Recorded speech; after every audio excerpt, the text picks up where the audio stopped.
Hello once again YouTube, Chris the Nightbringer here, bringing you some StarMade new in Fleetworks, and today I'm going to be talking about my new project. It's going to be a long-term project, but I think it's going to be pretty damn amazing. I hope you guys are excited, and for anyone that has played Eve, you should probably be excited just because you're getting a little bit of information from the title of the video. So I'm going to be explaining what I'll be doing.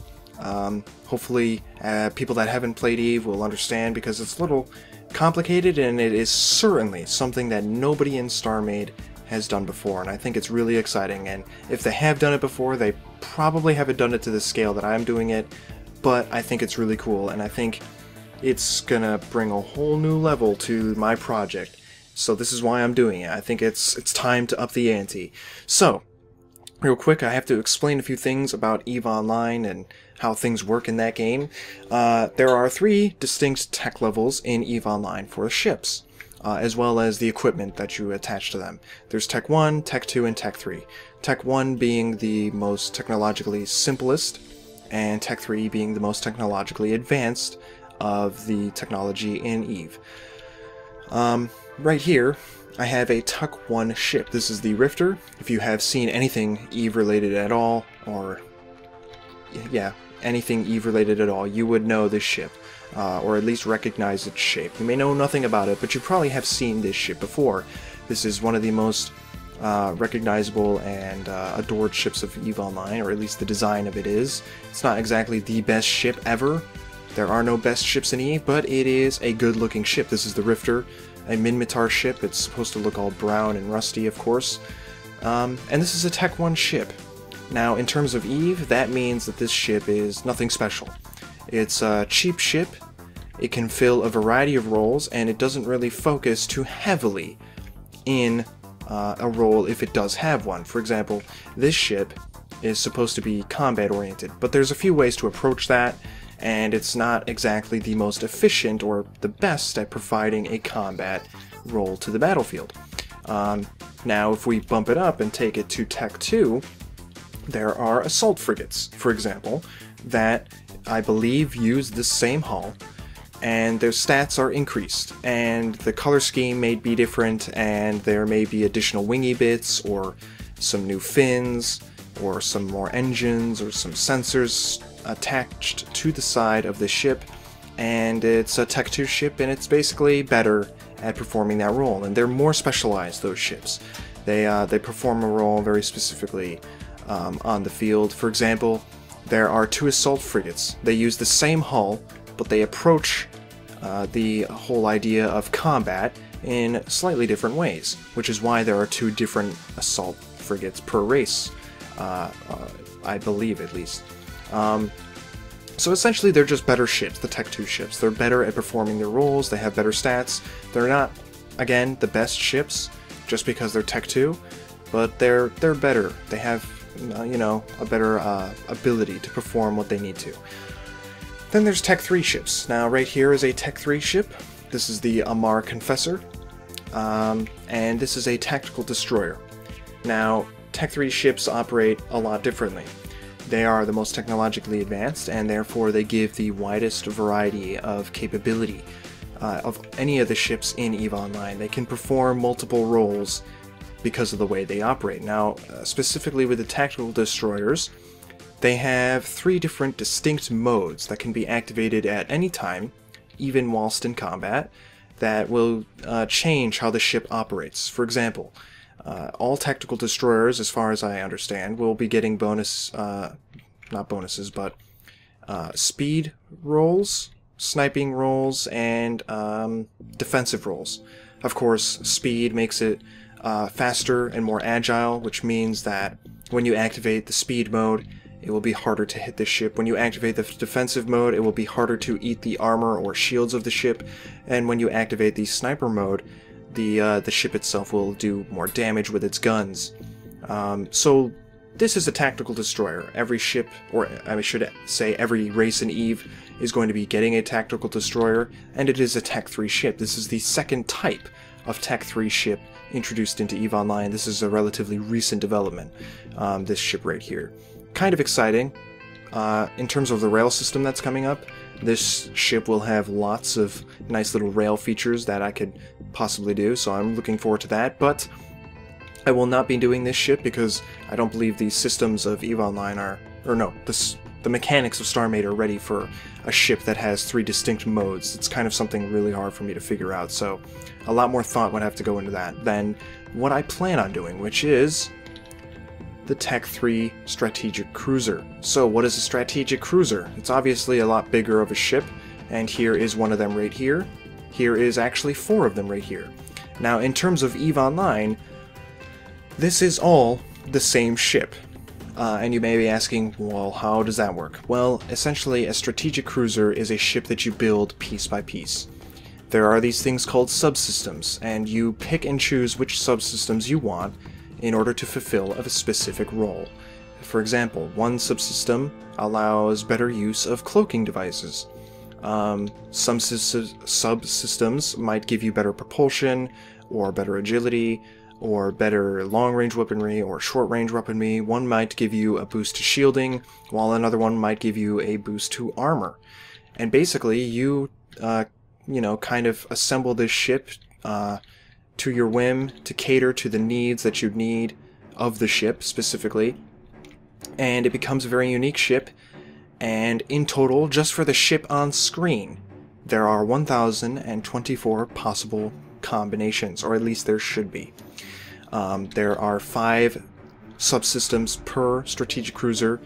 Each can be swapped out with 4 to 5 different subsystem options for that slot. So 4 times 4 times 4 times 4 times 4, which I believe is 1,024. Correct me if I'm wrong, but I did that math. Should be right. And that's how many potential layouts you can have for this ship. And as you can see, there are some little segments. There's little divides in the hull. These are actually all their own individual ship that I have had to import into StarMade. There's a core here. There's another core right here. There's one right here, and you know, there's another one somewhere else for all the other bits of this ship. So this is a strategic cruiser, and this is what I'm going to be working on. The reason I couldn't do this before was because I didn't know the size of the individual systems. The models are exported through the individual systems and not a full ship, and EVE would not give me the value for those individual lengths of the individual systems, so I couldn't get an accurate estimate or value for how big these ships were. I had to kind of do it by eye, and it turned out like crap. I made a forum post a while ago that you may have seen featuring the Tengu, which is another strategic cruiser, and you could see that the shape and size and scale of the individual sections were not matching. Well, I have solved that problem. I took the files, the models from EVE Online, I imported them into Blender, which gave me an exact value, and then I imported it into StarMade through Smedit, which used the same exact value for the length or height or width or whatever was the longest dimension. And now I have all the Tech 3 subsystems for the Loki in StarMade, and it's amazing. I can't wait to start this project. So you may be asking, how exactly does this work for the player? How are you going to get 1,024 different possible ships? Well, let me just get over to a separate sector so I can kind of demonstrate that to you. And it's going to be a little bit of a trip because I didn't have a command ready to teleport me to this sector.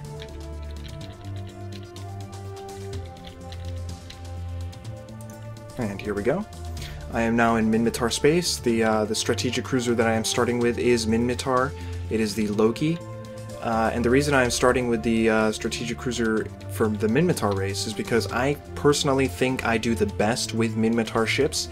The detailing that I do on the internals of Minmatar ships, I believe, far surpasses the capabilities or what I've expressed with other ships. I just think I do a better job, basically, at detailing Minmatar ships.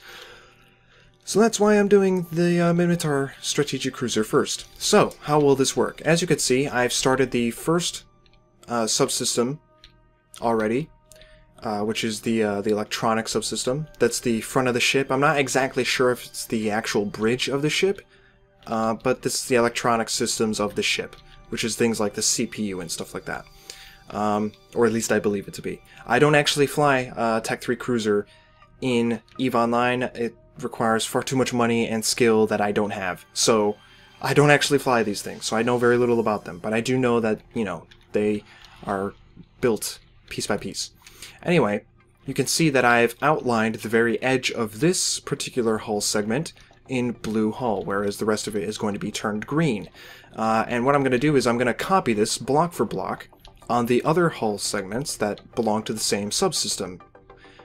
So all of these electronic subsystems that you see before you are going to have the exact same puzzle piece fit edge, basically. I'm going to copy the blue hull to the edge of this one, as well as this one, and this one over here. And then I get to design the rest of that hull section to my whim and basically make it how I need it to be, and the only thing I really need to concern myself with is the connection to the next subsystem. And I can spawn in the next subsystem. It's scaled appropriately. It's, you know, a 100% match, or it should be close to 100% match. And basically I just, you know, kind of make a separate puzzle piece fit that matches the blue hull, so that when they are fit snugly together, they fit seamlessly, right? And that's how I plan on going about making each individual section of the hull. Eventually it's going to get to a point where I have to design the interior. That's going to be a lot harder. I'm basically going to have to separate the interior based on subsystem. You know, all the rooms are going to have to fit into a subsystem. They can't cross over. It's not really going to work if it does. And, you know, we'll have like some hallways connecting that are in the same spot for each of them. It's going to be difficult, but it's going to be awesome. And so, the final step is down to the player. They will get to choose what subsystems they put on their ship. There will be specific stats tied to subsystems. For example, certain offensive subsystems have more turret slots than others. They might provide a bigger boost to the damage of certain weapon types than others. It really depends on what subsystem you want. This is a platform where I'm designing some turrets. We're going to ignore that for a moment, and we're going to pretend that this is a platform with all of these subsystems attached to it. What I'm going to do is I'm going to take the subsystem, I'm going to copy it, and I'm going to put it on a big-ass platform for you guys. It's going to have every single subsystem on it, and you guys are going to be able to easily copy the subsystems you want, and this will be provided in a pack, right? You're going to be able to come over here to the ship core, and you're going to, for example, let's say this is the first electronic subsystem that you want, right? So you copy it, you set your little, you know, markers. I will tell you all of the information you need to know to easily copy it. There will be a little display module and a little block floating for you to copy from, so you'll be able to come down here and easily select the copyable area. It will tell you how big the copyable area should be if you want to copy the subsystem, and I'll just make your life easy, right? And then you will come to a separate core that I will release. And this core will have markers floating around it, telling you exactly where to paste the subsystem. And you will paste it directly on this little block. It will be like, paste electronic subsystem TTN here. And if you didn't know already, this is the electronic TTN wireframe. This is the subsystem that would theoretically be pasted on this block. You would paste it right there. That's how it's going to work. I will go into further detail as to how this will work in the future. I will demonstrate it a few times in separate videos when I have actually completed these hull sections, as well as the entirety of the, the ship design. It's going to be tough. It's a big process. It's something I have never seen anyone do before. It's going to be complicated. And I am so stoked to finally tell you guys that I'll be doing this. Defensive Subsystem AS goes here. You guys are going to be able to copy and paste together your own custom cruiser that I've designed. And I think it's going to be really freaking sweet. It's one thing to, download a ship that somebody else makes, but it's a completely separate thing to customize a ship head to toe in 5 separate ways with 20 different parts. And then on top of that, you get to determine what weapons and modules you place on the ships after that, when I have decided all of those things. So, that's the plan. It's a big plan, it's complicated, but it's awesome, and I'm really, really looking forward to it. I hope you guys are too. One thing though, because I am doing this strategic cruiser, it is a ship size that I have never done before. The biggest ship size I did was a destroyer, which was my last release, the Amar Dragoon. Well, second to last release. I have another Minmatar destroyer here. I have another one here. I also have a few Minmatar frigates here, and some of them have even been started. This one is the one I started a long time ago and never got around to finishing because I hate this ship. Anyway, the plan is to focus on Minmatar ships almost exclusively for the next few weeks to months. This may upset some of my viewers. I know that somebody specifically wanted a succubus. I'll be completely honest, there are just some ships that I'm not prepared to take on. They've got really weird curves. I don't know how to work it yet.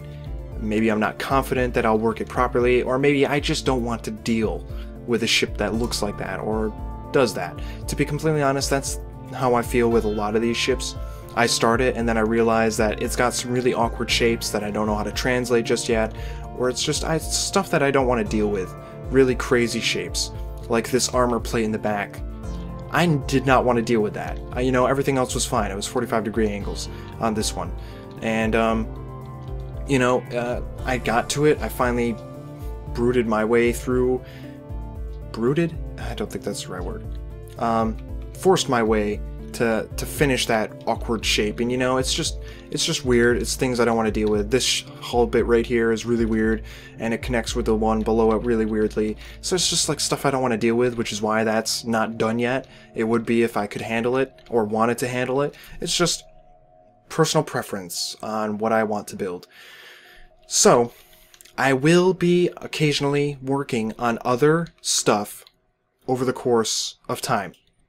You will still be getting ship releases. You will be getting ship releases that are not Minmatar. That's for certain, because I know for a fact that I won't be able to focus on Minmatar 100% and not go insane. So it's going to be mostly Minmatar, but it's not going to be all Minmatar over the course of the next few weeks. And basically, I have to build my way up to a cruiser. I have to determine the base stats for the smallest cruiser, so that I can make sure that the module sizes are all going to be good and stuff like that. And the weapon sizes as well, which I have done some work on. And once I am comfortable with a cruiser, I plan on doing some of the Minmatar ones, I'll be starting work on this in earnest. I'll be doing, you know, external hull and finishing the external hull up and making it look pretty, but the internal design will not be done until I have released a few of the Minmatar cruisers. So that's what you should expect. You should expect Minmatar ships, from frigates to cruisers, coming up next in bulk. I don't know when it's going to happen. I can't guarantee that I'll be making a ship each week because of this, but that's what I'm going to be doing. So I hope you guys are excited. I'm pretty excited. I think it's really awesome. I mean, just look at the shapes on these ships. They're really cool. There's just, oh, it's going to be awesome. It's going to be so freaking awesome. And they're going to be very powerful ships. Compared to my other ships, they're going to be a lot more powerful, or at least they should be. So I hope you guys are excited. I'm pretty excited. I've rambled on enough in this video. Feel free to ask questions below, because I'm sure some of you may have some questions that would definitely need to be answered. But I think it'll be good. I think it'll be a really nice change for what I'm doing. It will be something I've never attempted before, not only in terms of scale, but in terms of, you know, just the overall idea. Kind of crazy, and I'm just stoked, because this is like the coolest shit in my opinion. Tech 3 Cruisers was something I wanted to do for a while, and now I'm gonna get around to doing it. So thank you for watching. Subscribe if you haven't already. Sorry if this video is long. Please stay tuned for more in the future. There are some changes to my channel that I'll be discussing soon. Leave your feedback here down below, and I will see you all next time.